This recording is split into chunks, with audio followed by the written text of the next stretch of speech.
What's up guys, it's me Lori. It's a new year, so I'm gonna bring you guys a new segment on my channel that is yet to be named, but it's basically gonna be about sex in the news, aka the most interesting stories to happen in sex recently. And of course, I keep it real. Remember to not just subscribe, but also turn the notifications on so you're not gonna miss any videos. And of course, if you could like the video and share it with your friends, it would help me a lot. So to kick it off, we have a wonderful, heartwarming holiday story of a 40-year-old man who was on an Air India flight in business class, got up from his seat, walked to coach, sat in a coach seat next to a woman, waited till she was sleeping, and felt her up. Yeah, I didn't see that coming either. So according to NBC, the FBI says that this woman woke up to the man's hand inside her shirt. She screams, "What the hell are you doing?" and reports him to the flight attendant. And it didn't even stop there. This man was then ordered to go back to his seat and still wouldn't leave her alone because he tried to send her notes, one apologizing for a moment's stupidity and another saying, "I acknowledged what I did." Yeah, talk about an understatement. This is horrible and disgusting, obviously,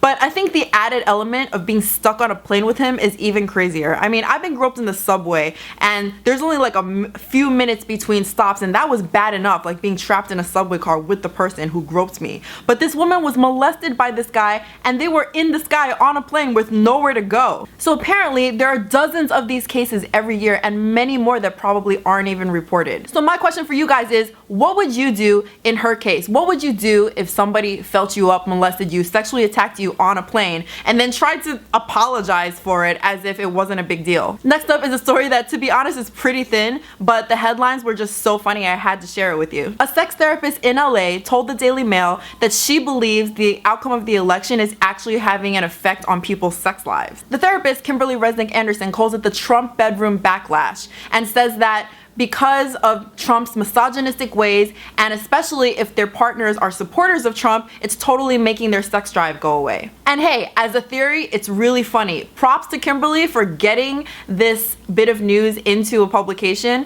but it's just one therapist, let's be real. Moving on, if you follow sex news like me, you might have noticed a whole bunch of headlines come out about the future of sex and robots, because in late December, the University of London held a second annual conference called Love and Sex with Robots. And of course, many journalists went because, hello, sex plus robots equals a lot of clicks. There were some legitimately interesting things to come out of the conference, like the showcasing of a sex toy called Teletongue, which is for long-distance lovers and helps transmit the sensations of licking and kissing via a lollipop. And an interesting discussion came up when people started talking about the potential use of sex robots as therapy for people who have abusive urges. For example, they were questioning whether there could be therapeutic purposes of making a childlike sex robot so that people who, I guess, suffer from pedophilia can take out their compulsions on an object rather than on a person. This is obviously a touchy subject because nobody wants to encourage that behavior. But the fact of the matter is, this is an issue that we don't always talk about enough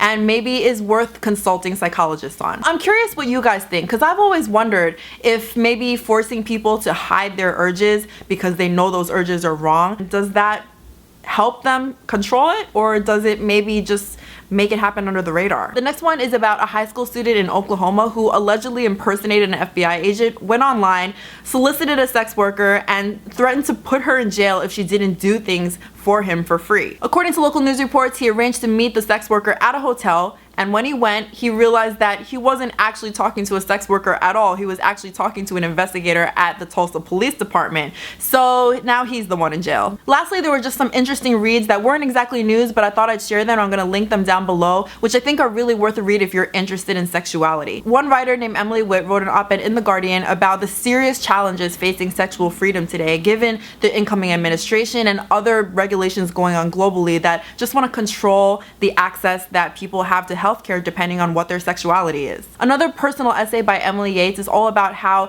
misconceptions and stereotypes about her disability have impacted her sex life. And lastly, Salon reran a great essay by someone named Dan Rousseau about what it was like to go to a really strict Christian college where sex was essentially repressed and there wasn't really good sex education. It's really good to get a window into what that was like. So I hope you guys enjoyed this. I would love to do a roundup like this every single week where I just share share the stuff that I'm coming across in my studies and reading the news and stuff. If you thought this content was interesting and you do want to see more of it, please do leave a thumbs up because it does make a difference. Every little comment, I read them. Share some of my videos, your favorite ones, with your friends. Tell people about me. It makes me, gives me the fuel that I need to keep going with this channel. Last reminder, of course, is to turn on notifications because, as you have probably heard from other YouTubers, the algorithm is sort of screwy and you may not see every time I post a new video. So I'm going to show you right here how to do that, and I will see you guys in the next video.